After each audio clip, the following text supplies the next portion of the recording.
more teens getting plastic surgery, but what are the dangers of that? Local doctor explains what teens and their parents need to know about plastic surgery that young.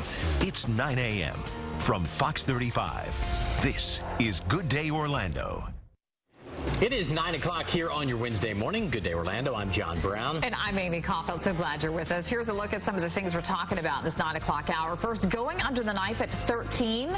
More and more teenagers are feeling the pressure to have cosmetic surgery to look perfect. A local doctor talks about what teens and parents need to know before they make drastic changes. It is a growing trend among some teens, kids as young as 13 wanting to go under the knife. In today's world filled with social media and selfies, a lot of teenagers, especially girls, feel pressure to have cosmetic surgery to look perfect. But what should teens and their parents keep in mind before they consider a permanent procedure for someone who's under 18? Here to talk more about it this morning is Dr. Armando Soto. He's a board-certified plastic surgeon of Aesthetic Enhancements. Great to see you, as always. Thanks for coming in.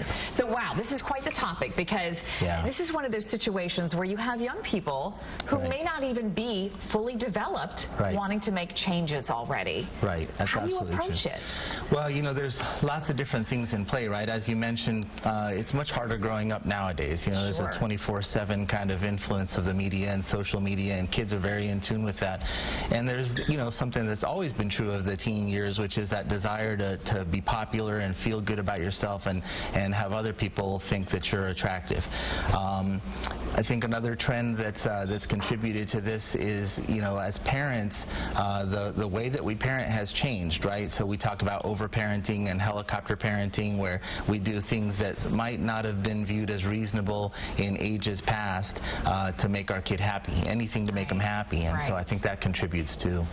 Let's talk about the developmental stages of young people, because obviously somebody comes into you and they say, I'm not happy, I think that, you know, I want to be bigger here or smaller here or whatever their desire is.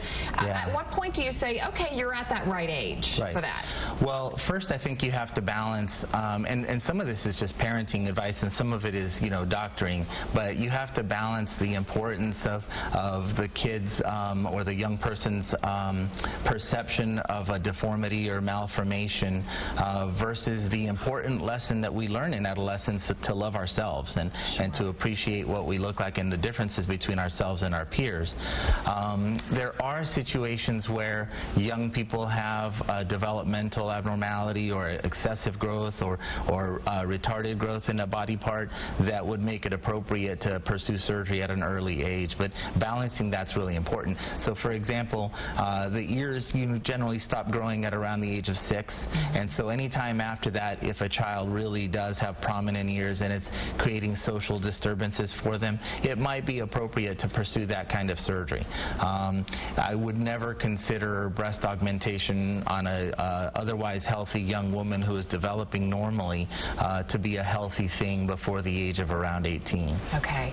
What about, and I'm sure this has happened to you, when the parent comes in and it's the parent pushing to make a change in their child, not the child's idea, but mom or dad's idea? That does happen occasionally, unfortunately, and it's always very sad for me because, you know, I think that, and I'm talking about kids who are otherwise normal. Obviously, there really are situations where young people have a developmental abnormality that would benefit from surgery, but I think if the young person is otherwise developing normally and they're just trying to achieve some more perfect appearance or what their perception of a more perfect appearance is, it's kind of sad when you see that it's being driven by the parents. And I think my role in those situations is to just gently point out to the parents that it might not be in the child's best interest at that age and to let them develop and decide what they want on their own as they grow up. Well, it's a fascinating topic. Dr. Soto, how can our viewers reach you?